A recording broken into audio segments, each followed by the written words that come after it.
ଏଇ ଘରେ ସିନା ସମ୍ଭାବନାକୁ ଡରି ମୋ ସହିତ କଥା କହୁନ, ହେଲେ ଏଠି ତ ସେ ନାହିଁ। ମୋ ସହିତ ଟିକେ ମନ୍ଦିର ଯିବ। ଯିବିନି। ରାଗିକି କହୁଛ ନା? ନା ନା, ସତରେ କହୁଛି ଯିବିନି ଯିବିନି ଯିବିନି। ଆଉ କଣ ନା? କାହିଁକି ଯିବି? ତୁମର କିଏ? ମୋ ସ୍ତ୍ରୀ ତ ସମ୍ଭାବନା, କୋଟି କୋଟି ଟଙ୍କାର ମାଲିକାଣୀ, ଭଲ ଘର ଭଲ ଗାଡି, ବହୁତ ସୁଖ ରଖି। ମୋ ରାଗ ଚିଡ଼ା ବୋଲି କହୁଛି।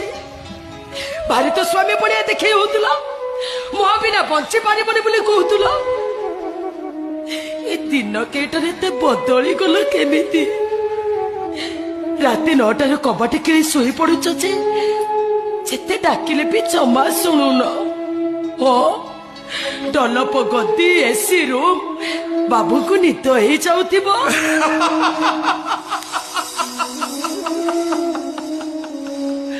ବାବୁକୁ ନିଦ ହେଇଯାଉଥିବ।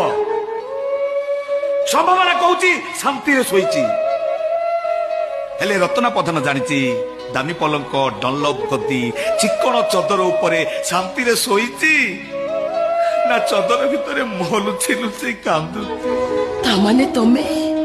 ତୁ ଜାଣିନି ଲୋକନି, ଏ ଦୁନିଆ ସାରା ଲୋକ ପଥର ଫିଙ୍ଗିଲେ ଦେହରେ ବାଜେ। ଏଇ